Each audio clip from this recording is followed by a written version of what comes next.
Oh, send me, I'll go. Look, by the Jones Show. I'm Heat. It is the midday edition, baby.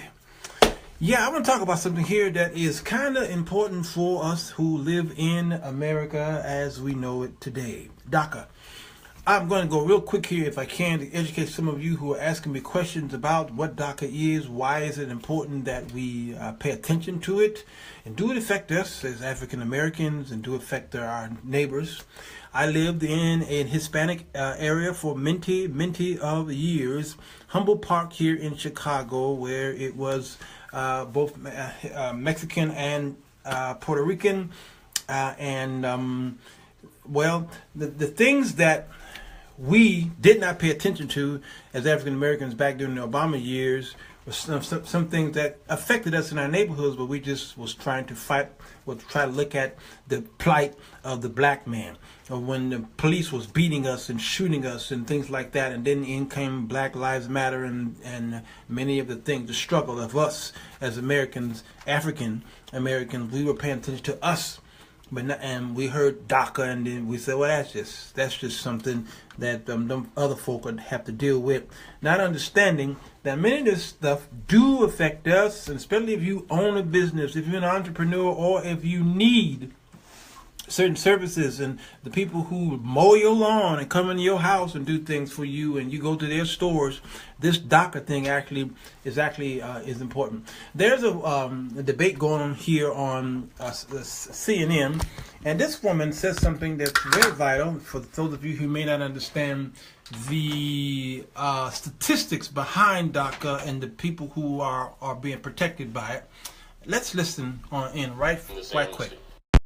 Ronna, how do you see it? You know, I think it's really important to step back and look at the big picture here, and I want to give you just a couple of facts. 40% of the largest companies in America were started by immigrants or children of immigrants. Immigrants have a much higher rate of entrepreneurship in their communities all over the country. These are people that we should be dying to get in this country. You know, one of the reasons that America has historically had a higher growth rate than Europe, for example, is that we have been traditionally open to immigrants.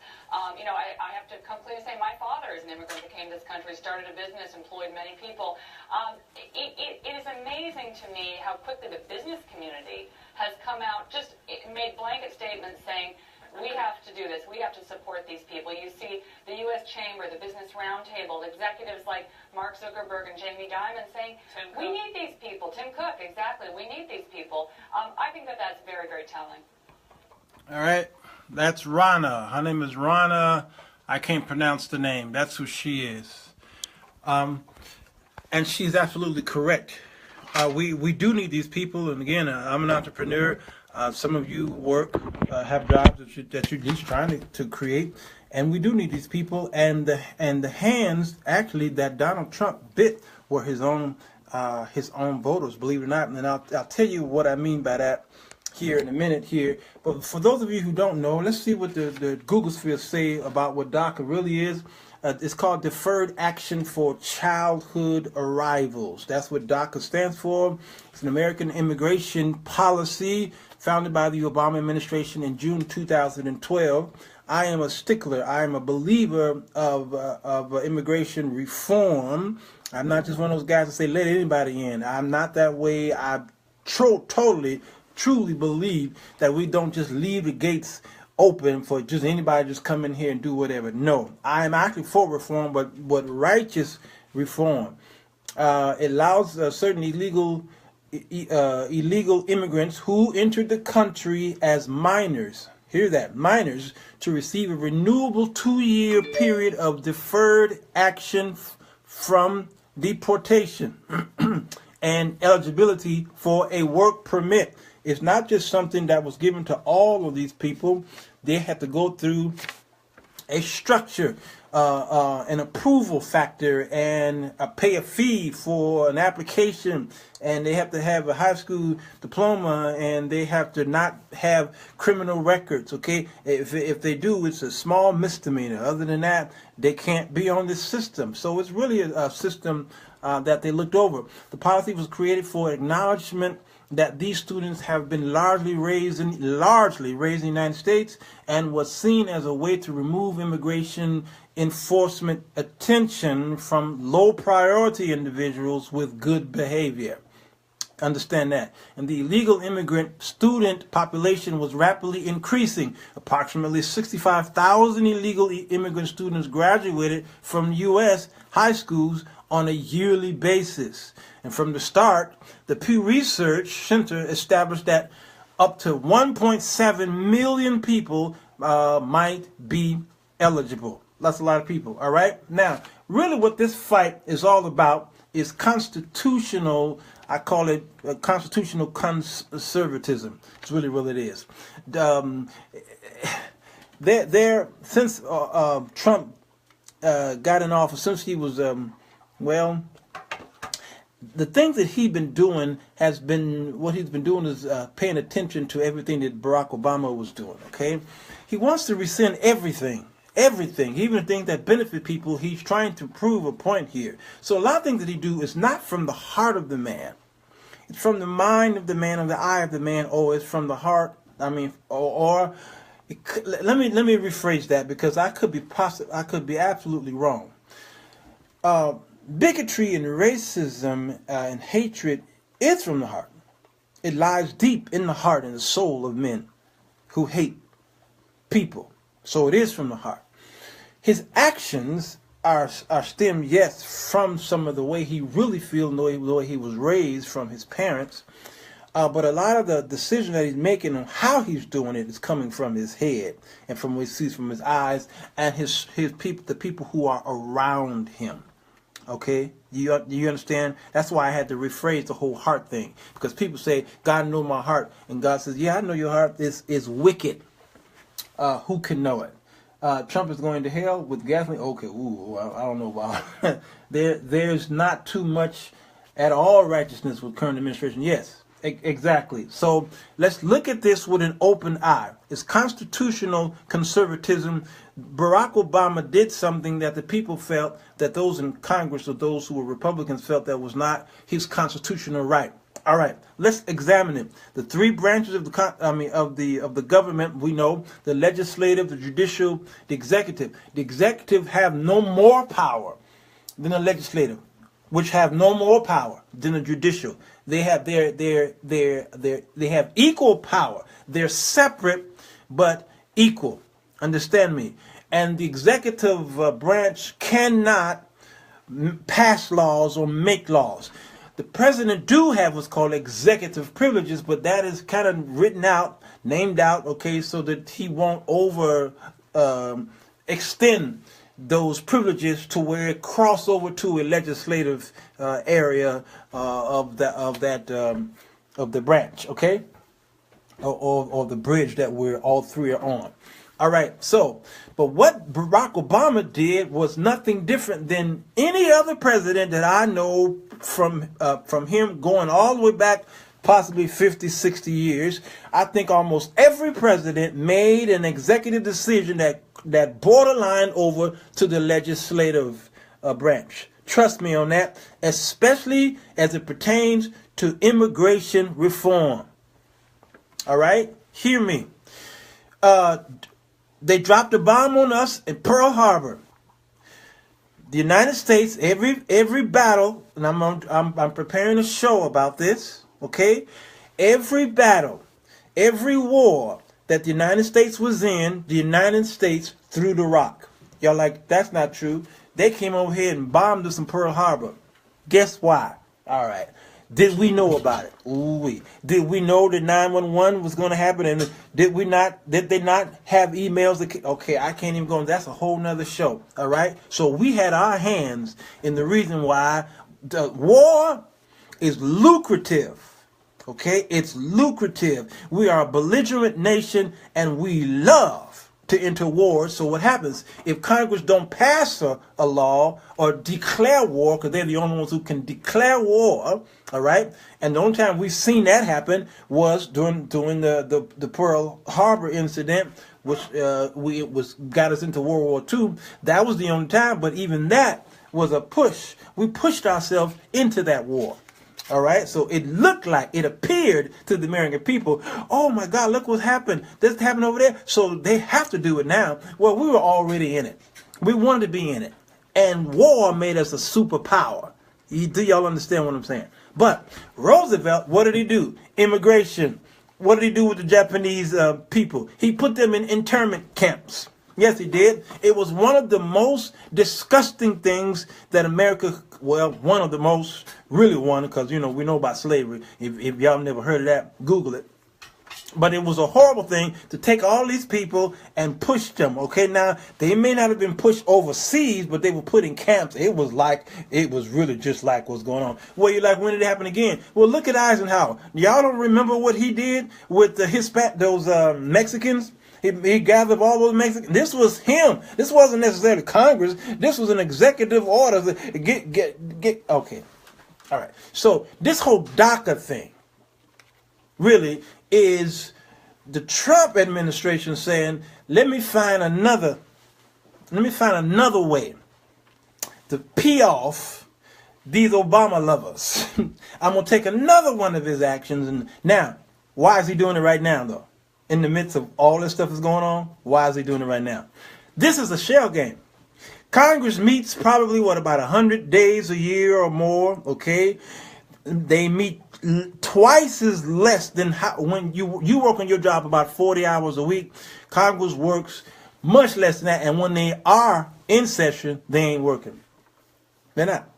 Okay? All right, so they got 6 months to fix this thing.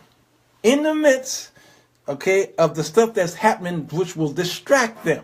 It's a shell game. It's a time out type thing. It's a numbers game is what it is, okay? Irma, what's that? Irma's coming from, we just come out of, well, we're not out of it yet. The hurricane over there and Harvey, okay? And so much is going on, and this is a shell game, and it's almost like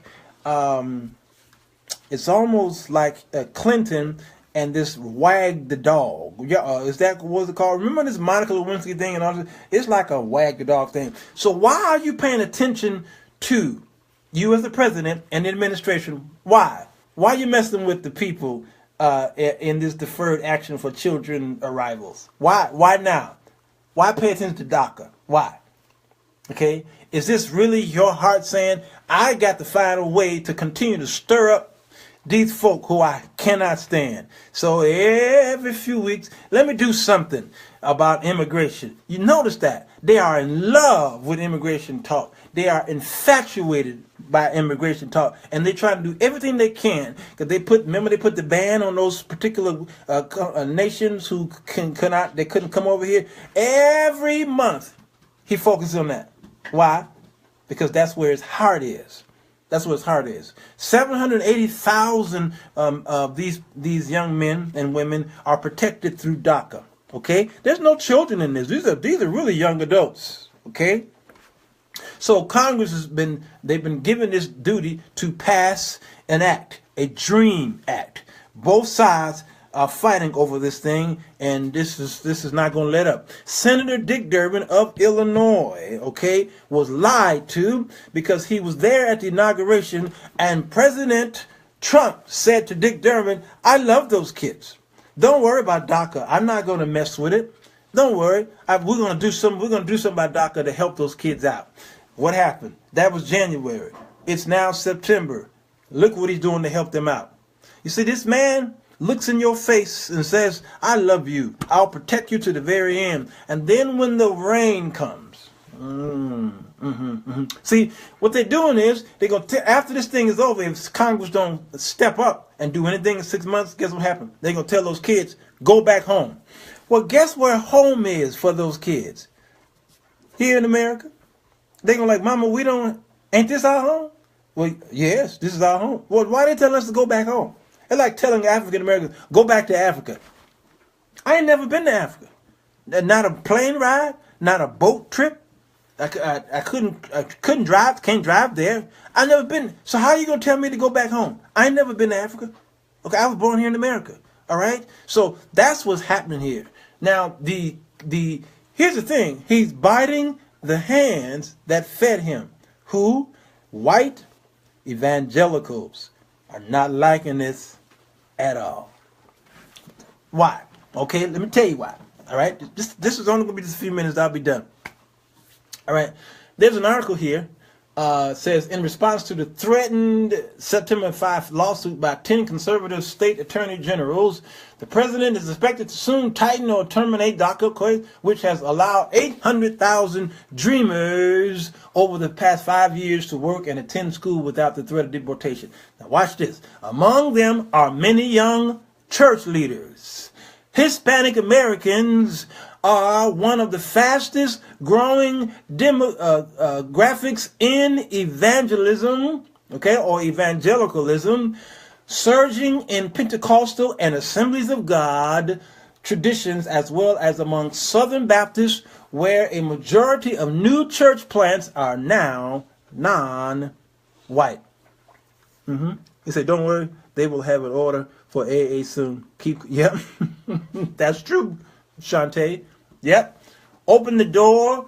Gabriel Salguero, president of National Latino Evangelical Coalition, told fellow believers this week, perhaps they're the next missionaries that you're opening the door for. Dreamers, Juan Garcia, a campus pastor at the University of South Florida, wouldn't have his diploma or his ministry position without the Obama-era program. DACA was one of the door openers God used to make him an Assemblies of God Chi Alpha missionary. Okay, so the evangelicals, white evangelicals, are now nervous again about something their boy is doing to slap them in the face. Yes, it's their boy. They put him in there. The pastors and evangelists of the white evangelical people put their hands on this man and they all had hands laid on this man and said, God is going to put you in office and you are the greatest president in the world. And I've seen posts from some of my white evangelical friends that said that Donald Trump is a political genius. And oh man, man, it's amazing how when they make a decision that they want somebody, they always say, God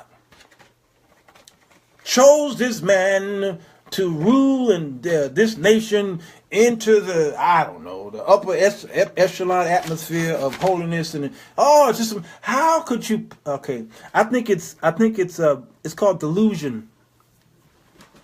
Y'all ever heard of the Patriot Act? The Patriot Act, Homeland Security, and these things that these branches that the government put up. Okay, y'all heard of those? It sounds like a great idea, don't it? Sounds like a great idea. Well, just like the IRS, sound like a great idea, okay? Just like the Federal Reserve, which is just as Federal Express, okay? That came on the scene, all right? Many of these acts by Congress, by the president, executive orders, okay, and these things that were set up, again, the Patriot Act and Homeland Security, things like that, it seemed like it was set up to help you, the American people. Oh, y'all about to get a rude awakening. Rude awakening. Oh, man. Don't worry. The day is coming when they're going to just come in your house. You're going to have to make an extra key for the government, okay? And they're going to be able to just come in whenever they feel like it. If they think you speaking against, you see, back in the day, history repeats itself, when there was a law that says you couldn't speak against the Pope. And if you spoke against the Pope, you got arrested, put in jail, or you got beat, or you got beheaded. They cut your hand. It was laws that you could not speak against popes and kings, okay, and presidents. Can't do it. On Facebook, they will ban you. Ain't that right, Shantae? Yeah, all right? So you better be careful. All these things that says that they're protecting America, especially after 9/11. Oh, you people who got these churches, you pastors, you better wake up. You're going to speak in tongues or hasha ba ba ba all you want to, but they coming in there. And they getting ready to shut y'all down. Some of y'all going to spend some time in the prison. Warrantless searches now taking place in some cities. Come on. Y'all going to see them trucks pulling up in y'all's neighborhoods? And they say, we're here because of the Patriot Act. We're in trouble. All right? So here's the thing, as I close this down. How is it possible that the Obamacare thing, we know it wasn't perfect? So Congress could have went in there and fixed up some things, okay? And the President Trump could have said, I'm going to give Congress 6 months to repair Obamacare. See what we can do to help the American people. I mean, let's not kill it, okay? Let's not end it and repeal it and all that stuff. Let's fix it. Okay, I'm going to give y'all so many months to do it. And if you don't, then I'm going to try to figure out another executive. Since Obama made an executive decision, I'm going to make one. I'm going to use my privilege and do whatever I can to help this system. Did he do that? No. He wanted it gone. Get rid of it. So I can implement my own plan that's going to wipe out all these people. All right? Okay? But with DACA, it was kind of different, wasn't it? He rescind it. Get rid of it altogether. Don't reform it.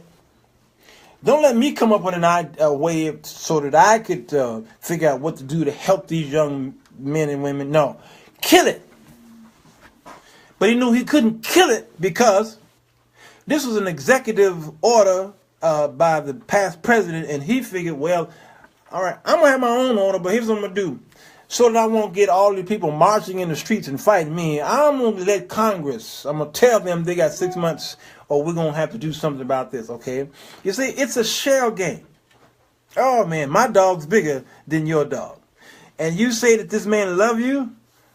This man love his money more than he'll ever love you. This man is married to his money. This is a capitalistic society. And they love their monies.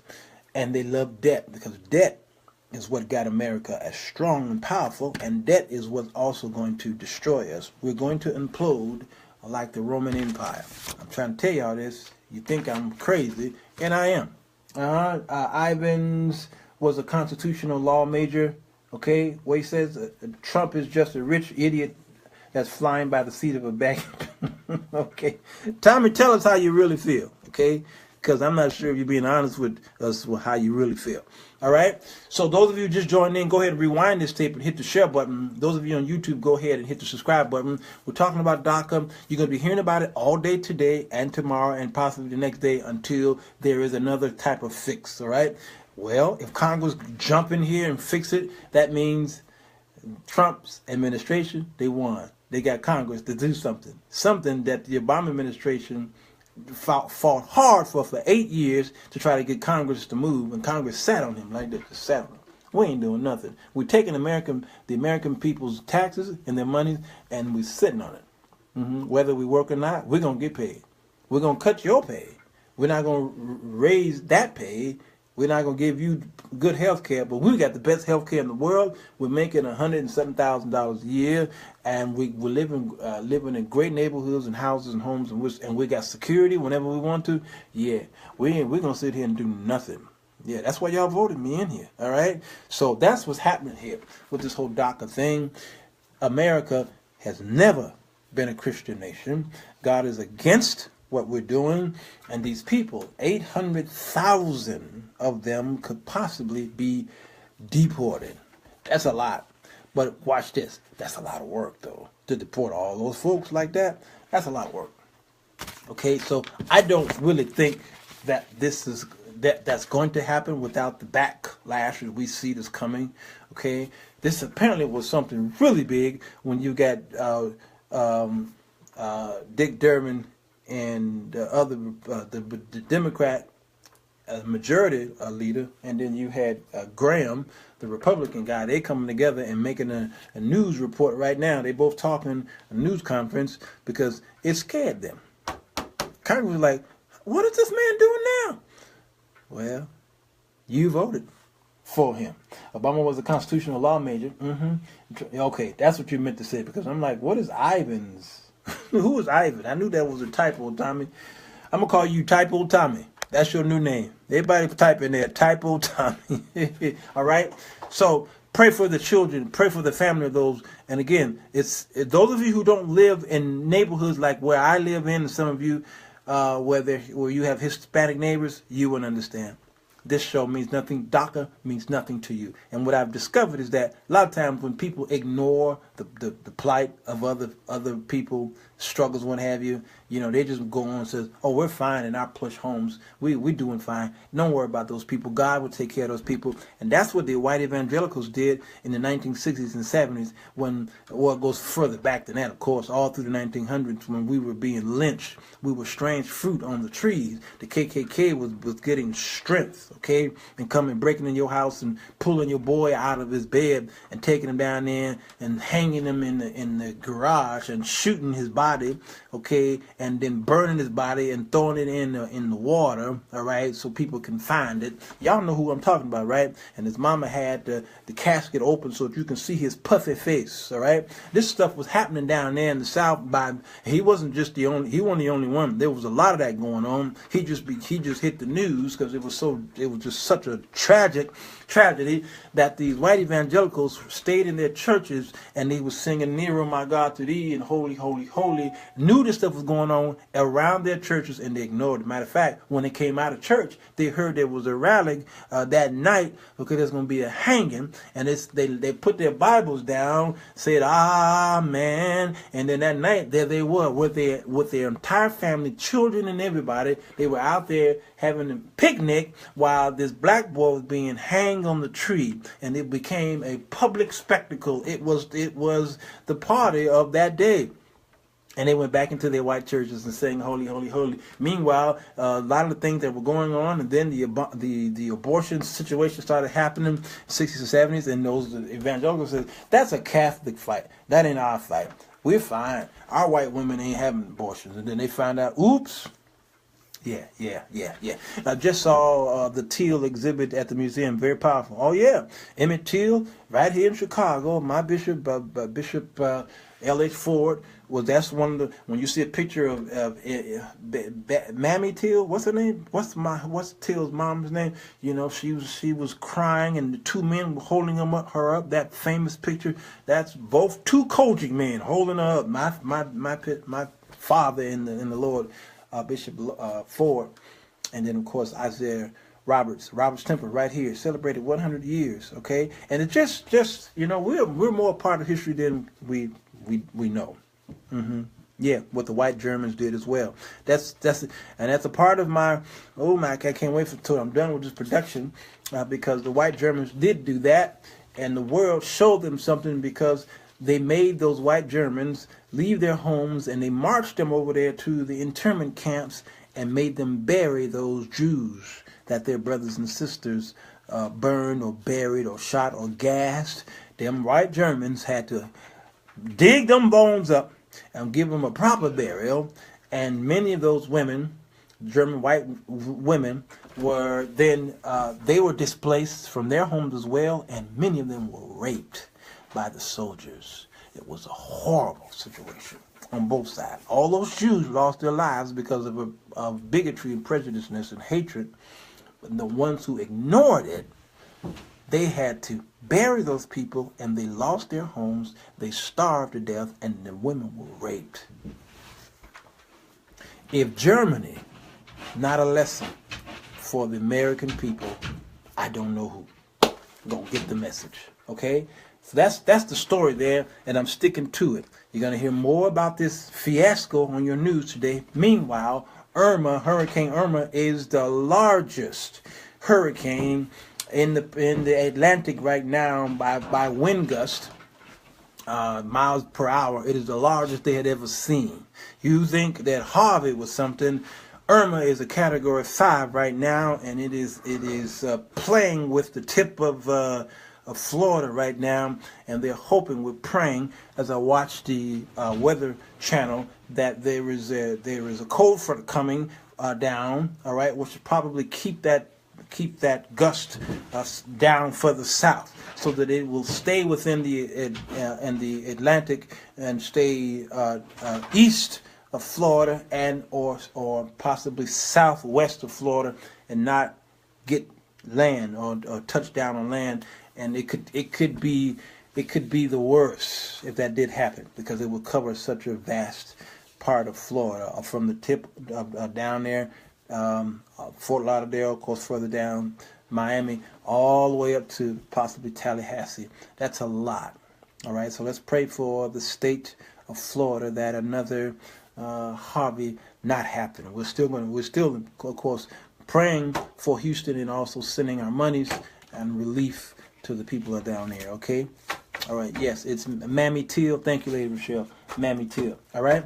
All right. This is Sir Walter Jones, and I am just wanted to update you all on whatever the news is today. Some of you are at work and you can't pay attention to the news, so it's my job to give you sometimes the midday connection. All right. I hope that helped you out a little bit. If you got any questions, go ahead and put it in the comments or inbox me, and I'll tell you more.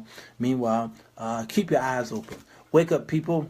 The coming of the Lord is nigh. Yeah. All right, God, I thank you for your presence. I thank you for your glory. I thank you for what you've done for the people of God.